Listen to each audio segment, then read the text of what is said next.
Welcome into another episode of the Immigrant Podcast. I'm your boy Nikolai Hill. Appreciate you logging in for episode 42. Hope you like what we talking about today. Now, like my original plan was to do this about 3 or 4 days ago, so I had to little pivot and do a little revamp of exactly what I was going to be trying to say during this episode here today. It's about track and field, and of course, we saw the Grand Slam tournament earlier this season, Kingston, Miami, Philly.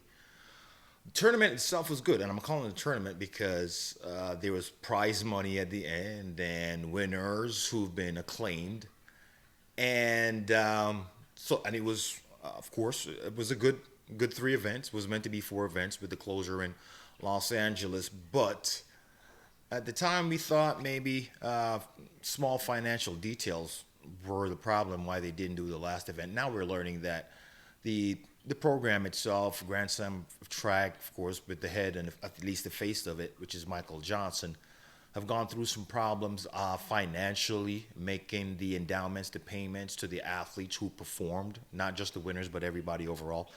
So that's taken a bad note there for a lot of track and field viewers, track and field runners, for everybody in the track and field fraternity. So hopefully they'll figure that out soon. It's millions of dollars, in excess of $10 million. So that's definitely something that they'll want to figure out soon. And hopefully that won't be a blemish going forward because actually it was a pretty good event. I remember having discussions with a lot of friends and people who are into sports a lot. These same guys always talking about, people, my guys that are into sports. And we enjoyed it. We thought it was fantastic. The turnouts got better every week.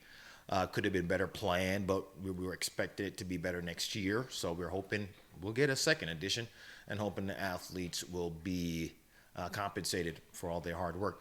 But the reason I came in here today, of course, we'll get to the main topic, about 2 minutes in, as per usual, was the argument I planned 3 days ago was is Noah Lyles maybe running a little bit scared of his competition. We didn't see him in the Grand Slam tournament. We haven't really seen him so far this season, but just yesterday, homeboy came to the forefront and he performed at a high level. I'm not sure if we can say we expected it in general. I know I did. 1988, fantastic time for 200. And for your initial entry into the season, going under 20 seconds in Monaco, that's phenomenal. My argument was, a week ago that, guys like Shane Thompson and then the high schoolers, Christian Miller, Braden Williams, Tate Taylor, guys who are running under 10 seconds. Christian Coleman's still out there. And Curly, and who else am I missing out on? Of course, Bromell. Okay, so Bromel's still in the mix, and he's gone under 10 seconds so far this year in 100. And of course, the main man, the 200-meter champion, I think, who's Letisle Tebogo, and he beat Tebogo. He beat Tebogo in Monaco. Lyles beat Tebogo in Monaco, and he looked comfortable doing it. And Tebogo did finish second, but I could see a little bit more strain, a little bit more work being put into his version of the 200. More than Noah Lyles did. Lyles looked really comfortable. He looked really good.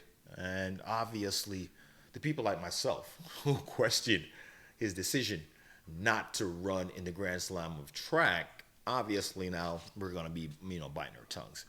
The track and field season, I've talked about this. I ran track in college, as famously known here if you listen to my podcast since its inception. That a track and field season is different pretty much for everyone. Well, not say everyone, but every stage. But yeah, everyone.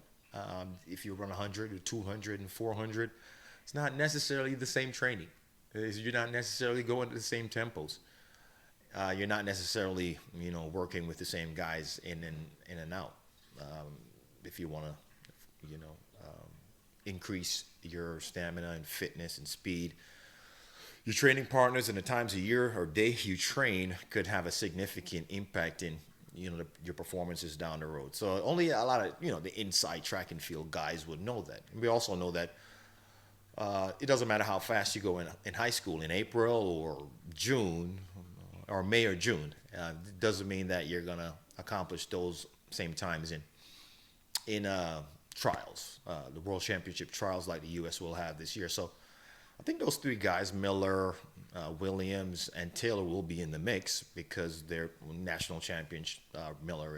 Williams is, and the other two are significantly, extremely good athletes. I think Christian Miller was the one that beat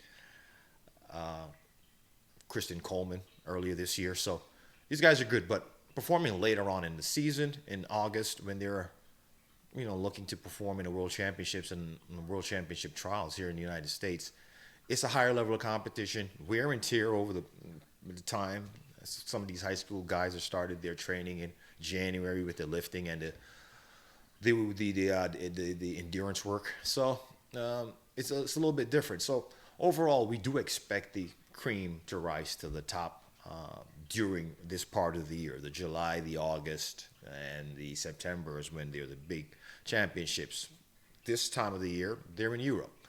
And that is what obviously Noah Lyles set his mind on, his European campaign this season, and then to transition into World Cup, or World Championship qualification, and then ultimately to be at the World Championship competing in the 100, 200, and the 4x1 for the United States. But yeah, I'm going to just let you know, guys, that you should be looking out for, man. It's not a done deal when it comes to this 100-meter. There are guys out there. Canada's got guys. Great Britain's got guys. Jamaica's got guys. We know Shane Thompson. He's going to be in the mix. And, and other Americans as well. Kristen Coleman's. And, of course, Trayvon Bromell, who did a splendid 994 earlier this season. So we're looking forward to an awesome track season. We'll give you more information here, man, because that's what we do on the Immigrant Podcast. Sports-wise, I'm going to hit you with some current affair information soon. I actually got something planned in one of my upcoming episodes that we're going to delve deep into, like, a really big issue that's happening in America right now with our young people and adults in general. So hope you like that one coming up. For your boy Nikolai Hill, this has been an Immigrant Podcast. Take it easy.